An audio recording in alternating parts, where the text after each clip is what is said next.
Ubat seterusnya ialah Vincristin ya. Vincristin ini diberi secara injection juga seperti cyclophosphamide dan erythromycin. Selalunya Vincristin dan erythromycin saya bagi dalam masa 30 minit, walaupun sebenarnya kita boleh berikan secara suntikan terus, tapi selalunya pada pengalaman saya mereka membuat keloyaan yang teruk pada pesakit kita, dan juga sekiranya kita menggunakan jarum yang kecil pada bahagian luar, ia akan membuat kesakitan ya pada tempat di mana kita buat injection itu, melainkan kalau kita menggunakan line yang mendalam ya, jadi itu tidak ada masalah. Tapi selalunya saya akan bagi masa 30 minit ya setiap kali saya bagi ubat ini. Dan kesan yang paling utama pada pesakit-pesakit kita yang menerima Vincristin ialah kesan pada saraf. Jadi selepas 2-3 dos, pesakit kita selalunya akan komplain, kenapa jari saya agak kebas ya, kenapa kaki saya agak kebas, kalau kita jalan kadang-kadang tak rasa macam memijak. Ini adalah satu gejala yang selalu kita lihat pada pesakit-pesakit yang mengambil Vincristin. Selalunya dia reversible ya. Cara untuk mengurangkannya ialah dengan menggunakan beberapa suplemen seperti pyridoxine dan neurobion. Kadang-kadang pesakit kita ini juga mendapat kesan kepada saraf di dalam perut. Jadi sebab itu pesakit kita ini mungkin mendapat sembelit. Tapi dalam banyak-banyak ubat ini, ubat yang paling banyak memberi kesan sampingan ialah sebenarnya steroid. Jadi steroid ini walaupun kita beri secara tablet, dosnya memang sangat tinggi. Selalunya jangan terkejut, kadang-kadang pesakit perlu memakan 20 biji steroid satu hari selama 5 hari. Memang dosnya tinggi. Dan kalau selalunya pesakit akan bagi tahu saya, ia tidak dapat tidur malam tu sebab hyper. Dia rasa nak buat ni, nak buat tu, asyik lapar saja, semua dia nak makan. Jadi disebabkan oleh hormon. Ini adalah jenis hormon.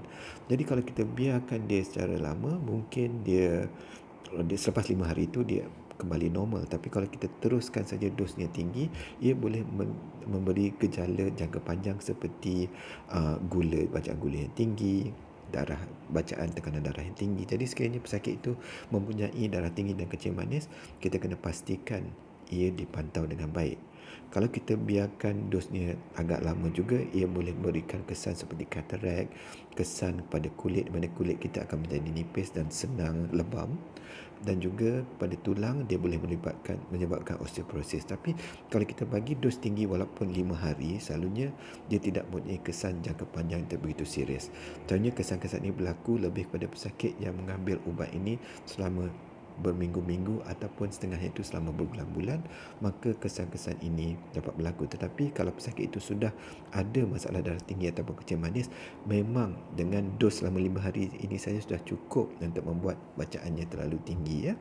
Jadi pesakit perlu dipantau dengan baik ya. Jadi 5 hari itu selalunya pada hari ke-6 masa mereka berhenti, selalunya mereka dapat withdrawal ataupun rasa letih ya, sebab dosnya diberi terlalu tinggi dan mereka berhenti saja, mereka rasa lemah, macam tak bertenaga. Itu pun berlaku juga. Jadi kita nasihatkan pada mereka sampai 5 hari ini, hari ke-6 dan ke-7 ni mereka patut berehat ya, minum banyak, jangan pergi kerja lagi kalau boleh ya. Selepas 10 hari, selalunya lepas ACOP ni, saya pesan pada pesakit saya, kalau boleh bercuti dan duduk di rumah. Sebab pada hari ke-10 saya akan berjumpa mereka di klinik dan kita akan membuat bacaan darah putih supaya untuk memastikan yang mereka tidak mempunyai neutropenia. Jadi selalunya kita beri ubat penahan muntah sebelum kita beri ubat COP ini, sebab memang kesannya boleh jadi agak serius. Begitu juga pada pengakhiran ACOP ini, saya akan berikan suntikan di perut supaya pesakit itu tidak mengalami risiko di mana darah putihnya rendah, dan sekiranya darah putihnya rendah, mereka mempunyai risiko untuk kena jangkitan kuman. Seterusnya untuk sebelum kita memberi ubat rituximab pada pesakit ini, selalunya saya akan berikan antihistamin dan paracetamol untuk memastikan mereka tidak mendapat reaksi yang negatif. Pada dos yang pertama saya menggunakan intravenous treatment ya, tapi pada dos-dos seterusnya sekiranya tidak ada kesan tindak balas yang negatif, saya akan memberi ubat rituximab ini dengan cara suntikan di perut ataupun subcutaneous, seperti macam kita beri insulin kepada pesakit kita. Jadi kalau kita berikan secara intravenous mungkin mengambil masa 8 hingga 12 jam. Kalau kita beri pada perut saja, ia hanya mengambil masa 15 minit. Jadi banyak bezanya ya. Jadi sekarang ini setelah pesakit itu lulus dos pertama, dos seterusnya saya akan beri secara subcutaneous sahaja. Pada masa yang sama, saya juga memastikan yang pesakit saya mendapat ubat untuk reflux, kerana pesakit-pesakit yang mengambil steroid ini selalunya mereka mempunyai asid yang lebih dalam perut. Dan saya juga memastikan yang kalau mereka menggunakan ubat darah tinggi dan ubat untuk mengawal gula sebabkan diabetes, mereka perlu memantau dengan lebih kerap. Jadi kesan yang ketara daripada steroid ini juga kita dapat lihat daripada kulit ya.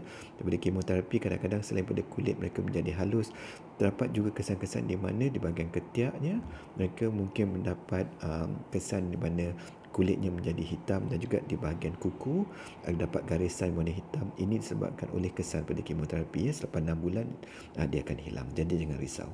Jadi sekiranya berlaku masalah di mana darah putihnya terlalu rendah, walaupun kita sudah beri ubat untuk meningkatkan darah putih, kadang-kadang dosnya perlu dikurangkan. Jadi selalunya ia akan ditentukan oleh hematologis yang merawat mereka setelah membuat perbincangan. Tapi apa yang paling penting di sini ialah perhubungan antara ataupun perbincangannya antara pesakit dan juga doktor merawat itu sangat penting.